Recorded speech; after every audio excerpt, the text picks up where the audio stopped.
Hey everybody, Mike here from The Art of Guitar. I remember years ago I was playing live and it was going from the rhythm part to the lead part of the song.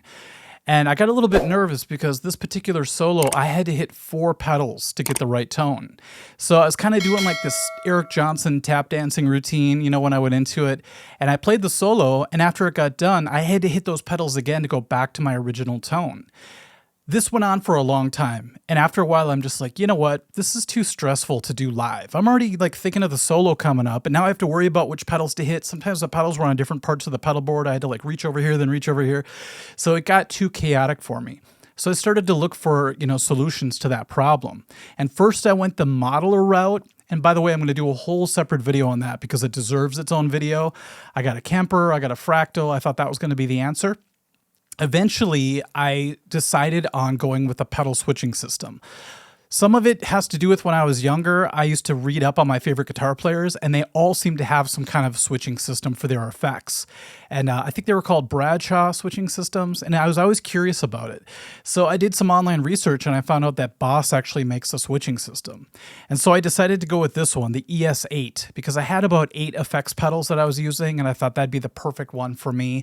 I didn't realize how big it was going to be, though. So when it first arrived, the first thing I had to do was order a brand new pedal board.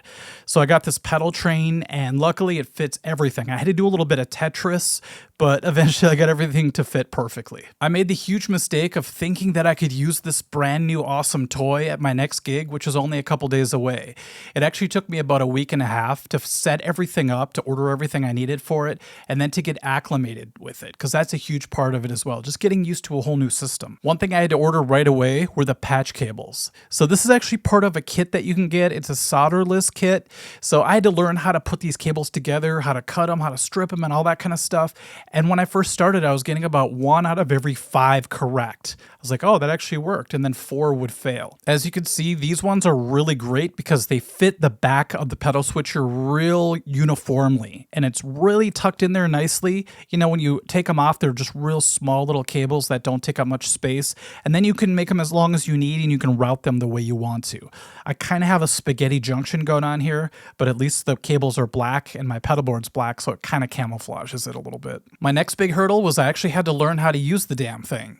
So, like a lot of people, I couldn't muster up the will to open up the instruction manual. I just went right to trying to power it up and plug it in and just experiment. I love doing that. Right off the bat, I couldn't find the on-off switch. I looked around for a while, couldn't find one. Then I realized, like a lot of Boss products, there is no power switch. You just plug it in and you're good to go. The first thing I plugged in was my tuner, and that was easy because there's actually a jack called tuner on the switching system. So that was a no-brainer. So I thought at least I could do that. Then I started to route each pedal into its corresponding number on the pedal switcher. So 1, I went into the compressor, and there's a send and a return. So that's pretty easy. Each one gets routed like that. And that's a really cool thing because if one pedal goes bad, they don't all go bad. Like if you have everything in a chain and a pedal goes funny, sometimes it ruins your whole, signal.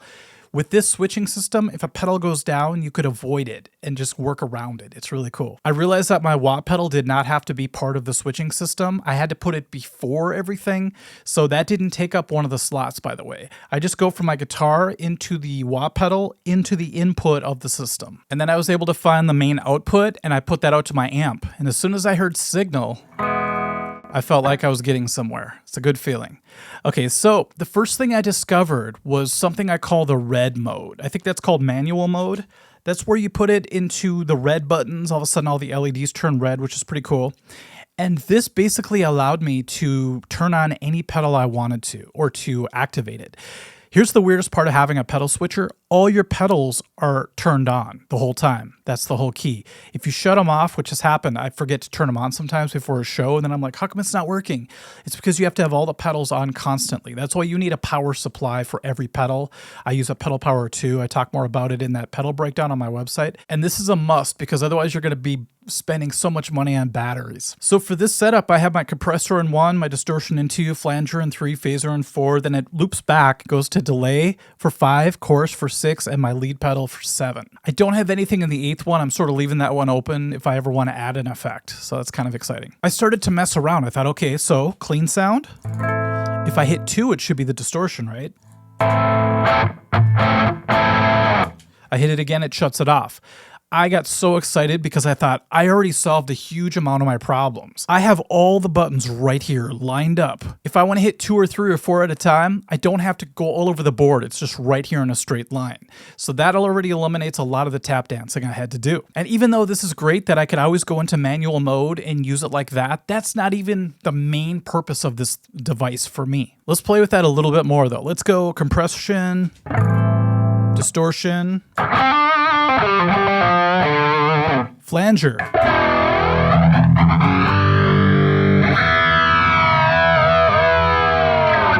Seriously, just that alone would have been worth the price for me. Okay, so the best is yet to come because I knew the ultimate goal was to combine different pedal combinations and assign them to each button. And that I thought was going to make everything super easy in my life. So I went to blue mode. What I did was I had to take some time and do some research finally and figure out how to create patches. So for example, in this patch right here, I have different combinations. So this first button is going to be patch number 1. That's going to be distortion with flanger. And I use it in my Heartless tribute band, so for Barracuda. Patch 2 is just going to be distortion without the flanger.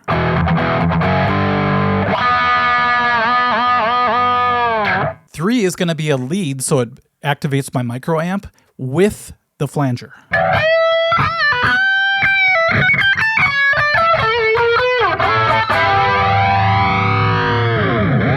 And 4 is just lead without the flanger. So you can kind of see a pattern here.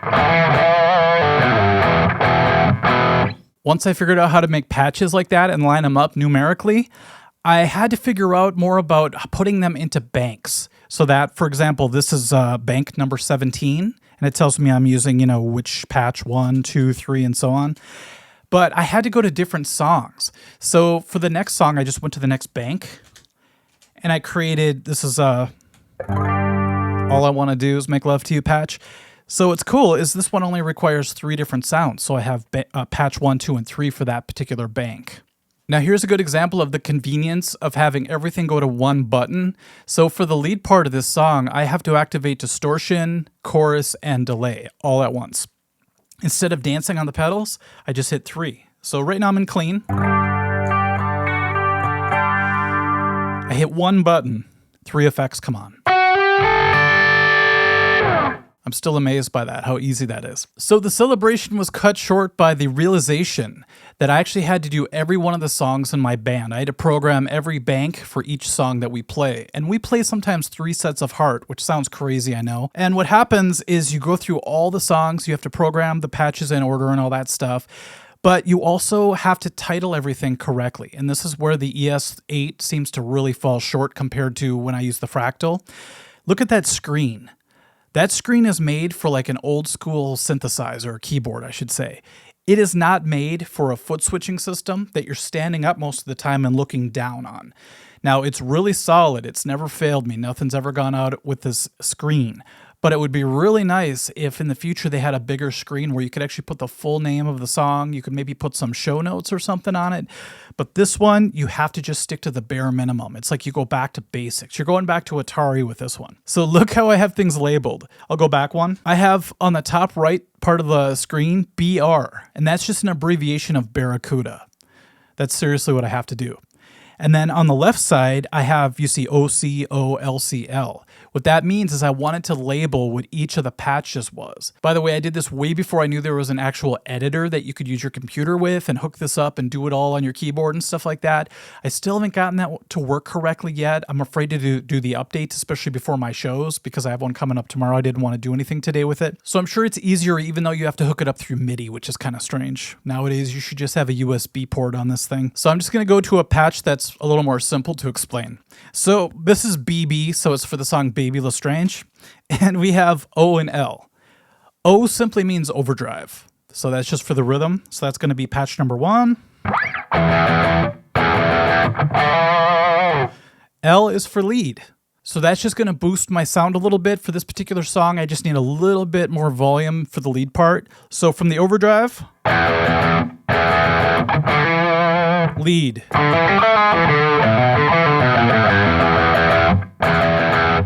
It took a lot of patience to do every single song, especially because every patch I did, I had to recreate the main window. You can copy and paste within it, which saves you a little bit of time, but there's still a lot of manual work you have to do if you don't use the editor to really get this thing to display the right information for each part. Okay, look at this. This is What About Love. This is a lot of crazy stuff. The first patch, we have overdrive with compression, OC, then just O, overdrive. The next one's the lead, and the last one is overdrive with phase added to it.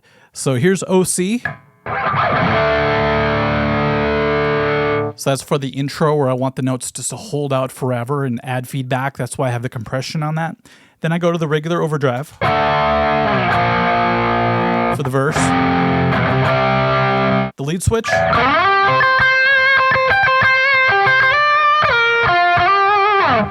That's 4 pedals with that one switch right there. Then the fourth one is overdrive with the phase, like I said.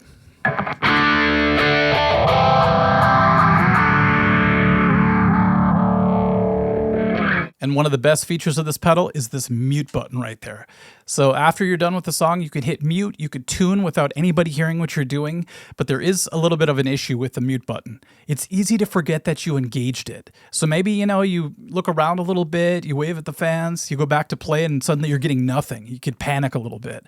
So I always have to tell myself, hit that damn mute button. Something that's going to be way easier once I get that editor to start working on my computer is going to be putting all the songs in order, because every show we do a different order just to keep things, kind of fresh within the band, keep it exciting. So, for example, tonight I have to rearrange the order of the banks for our show tomorrow, and I'm not looking forward to it. I found a cool way to do it fast, a lot of bank exchange and copy and all that kind of stuff, but it's kind of cumbersome to do without the editor. And here's another downside. When you're in a certain bank, let's say this one right here, What About Love, and you want to go to the next one. Let's say somebody calls an audible and they're like, hey, we got to do Alone by Heart. Okay, I forgot where I put it. I don't have my set list near me, let's say. I hit bank up. Well, the screen still says What About Love. The blue buttons are indicating that it wants me to choose a patch so that I could switch over to the next bank. I think that's a big oversight. I don't know if I'm doing it wrong. Maybe I really need to read the instruction manual.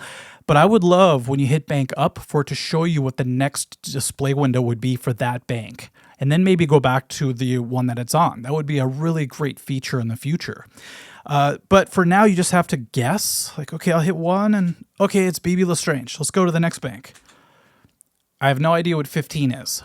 I'd have to write it down on the set list, like I said. Let's check it out. Oh, it's Mr. Wind. You know what I mean? So I would love to be able to keep banking up till I saw the AL, which is the abbreviation for Alone. And bam, it'd be right there, hopefully. I want to talk about the buttons really quick because I was a little bit worried when I first saw them on the screen when I went to order it. They look like the exact same buttons that are on my MXR pedals. Now, if you hit those MXR buttons, listen. Hear that click, click? I didn't want that sound to be happening every time I switched. Not because it's necessarily going to make a sound live or anything like that. If you're in the studio, it can get picked up, the clicking of pedals, so be careful with that. These don't have the click like that. These are way more subtle when you click them. See, you could barely hear that. So it's a lot different. It's not a clunk, it's more of a click. So you don't have to worry about that being an issue. Now, when you start to mess with this thing, you'll find out that it's built, I like to say it's like military grade, where it feels like a tank. Like you could throw it off a building and it would still work, even though I do not recommend doing that. The LED screen is old school. It'd be very hard to crack that thing, unlike some of the bigger screens you see these days. So I guess that's one advantage to having that type of window. The buttons are very solid, like I already talked about. The buttons themselves, these like the edit button, they're recessed into the body, so you can't just accidentally hit things and mess things up as you're playing, which is really cool. Everything about this unit is solid, it's military grade, except for where you plug in the power supply. I don't know why companies do this.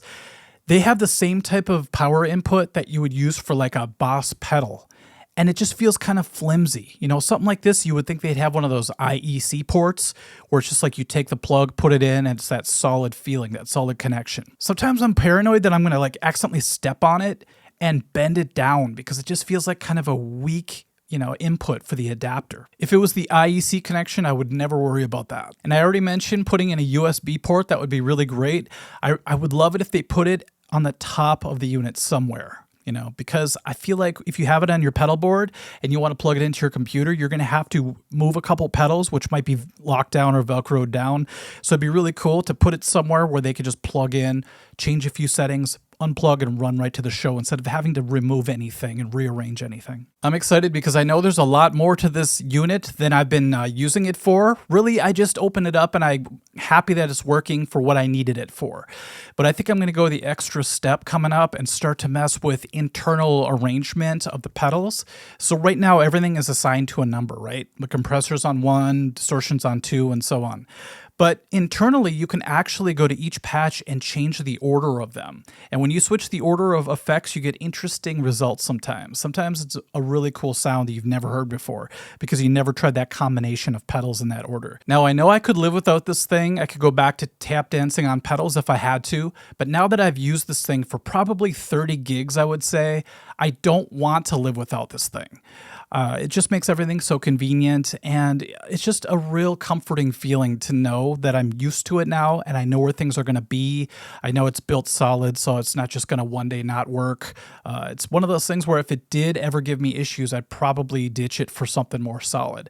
I have a tendency of doing that. And it's not the cheapest thing in the world, but Boss does make a 3 and a 5 pedal version of it as well. So I think there's something in there for everybody. If you have a smaller setup, you just have 3 pedals you want to, use this for, it's cool.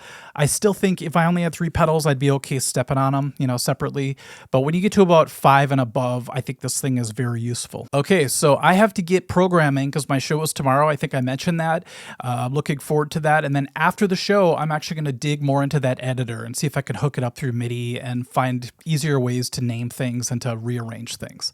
So let me know if you have a pedal switcher or if you're thinking of getting one, and let me know what you think, what your experience has been with them so far. Thanks for watching, and I will catch you later. Bye-bye.